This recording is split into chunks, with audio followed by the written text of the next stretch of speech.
대념처경이나 이런 경전에 보면요. 정견에 대해서 뭐라고 되어 있느냐 하면,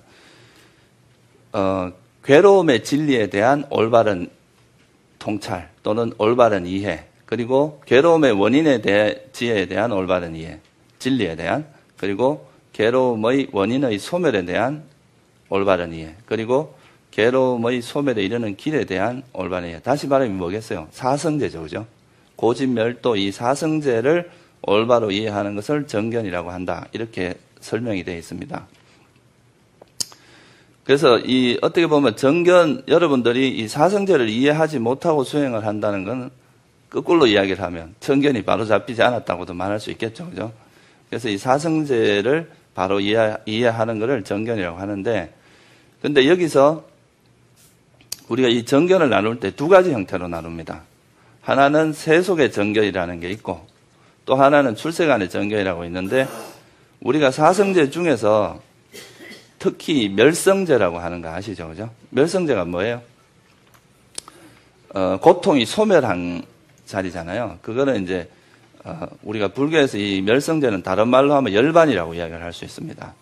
그래서 열반을 이해하는 게 멸성제인데, 그러면 우리가 수행자가 처음부터 열반을 이해할 수는 없죠. 열반을 이해한다는 것은 바로 깨달음을 이야기합니다.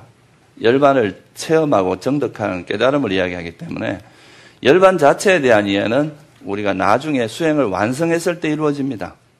그래서 이제 우리가 고진멸도 사성제 중에서 멸성제는 수행의 초기에는 알 수가 없어요. 근데 고성제, 집성제, 그리고 도성제 이 세 가지는 수행을 하기 전에 준비 과정에서 알아야 될 부분들입니다. 그래서 그리고 우리가 이 세상을 본질적으로 보면 괴로움이라고 이야기하는 것이 고성제고, 그 괴로움이 일어나는 원인이 뭐예요? 집성제입니다. 그리고 그 원인을 소멸하는 길이 도성제에 해당합니다. 그래서 어떻게 보면 이 사성제를 이해한다는 것은 어떤 마음을 일으키면 그것이 우리 삶의 고통을 유발하고, 어떤 마음은 어떤 형태의 마음이 우리 삶의 고통을 소멸하는가, 고통을 끝내고 행복하게 해주는가, 이 두 가지를 이해하는 지혜라고도 할 수 있습니다. 열반에 이르는데 유익한 마음을 선이라고 이야기를 합니다. 우리가 열반을 정득하는데 이익이 되고 유익한 마음을 선이라고 하고, 그것에 열반에 이르는 걸 방해하고 해방 놓고, 그리고 열반에 이르지 못하도록 장애가 되는 그런 마음을 우리가 뭐라고 하냐면 불선한 마음이라고 합니다. 해로운 마음. 그래서 불교에서 말하는 이 선과 불선이라고 하는 것은 열반, 우리가 궁극적인 행복을 성취하는데 유익하냐 아니면 해로우냐, 이거에 의해서 분류가 됩니다. 그래서 예를 들어서 우리가 이제 괴로움의 원인인 이런 탐욕이나 성냄 이런 것들은 뭐에 해당하겠어요? 불선한 마음에 해당하겠죠, 그죠? 그리고 팔정도를 실천하는 거, 그러니까 뭐 알아차림, 바른 알아차림을 한다거나 지혜를 개발한다거나 선정을 개발하는 이런 것들은 우리 삶에 유익한 마음들입니다. 그래서 이런 처음 시작은 우리 삶에 유익한 것과 우리가 우리가 궁극적으로 행복을 얻는데 유익한 것과 유익하지 않은 것, 해로운 것, 이 두 가지를 명확히 구분하는 지혜가 바로 세간의 정견이다, 이렇게 말할 수 있습니다. 이걸 좀 불교적으로 이야기하면 선과 불선법을, 선법과 불선법을 구분하는 지혜를 이야기합니다.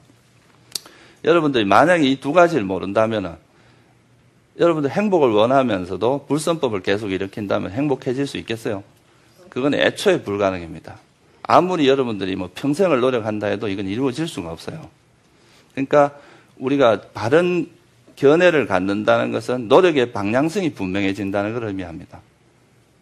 이런 방향성이 분명하지 않은 상태에서는 여러분들 아무리 노력을 한다 해도 그것이 결실을 얻기가 힘들다는 거예요. 그렇죠? 그래서 이 부처님께서 이 세상에 나셔서 다른 스승들이 말하지 못한 아주 중요한 가르침을 설하신 게 바로 뭐냐 하면 이것이 선법이고 이것은 불선법이다, 이렇게 명확하게 이것은 우리가 열반에 이런 데 도움이 되고 이건 도움이 되지 않는다를 명확하게 설해 주신 것도 부처님의 그 가르침의 독특한 부분 중에 하나입니다. 그래서 그것을 이해하는 것이 세속의 정견이라고 하고요. 이 세속의 정견에 따라서 이 정견을 가지고 우리가 수행을 해서 나중에 열반을 멸성제를 깨달음으로써 완전한 깨달음을 얻게 되면 그거는 뭐가 되느냐 하면 그게 바로 출세간의 정견이라고 합니다. 이 출세간의 정견은 그 소위 말해서 이제 도의 지혜라고 이야기를 하죠, 그죠? 그래서 수다원 도, 임유라고 수다원 사다 마나 마란이라고 이런 거 들어보셨죠, 그죠?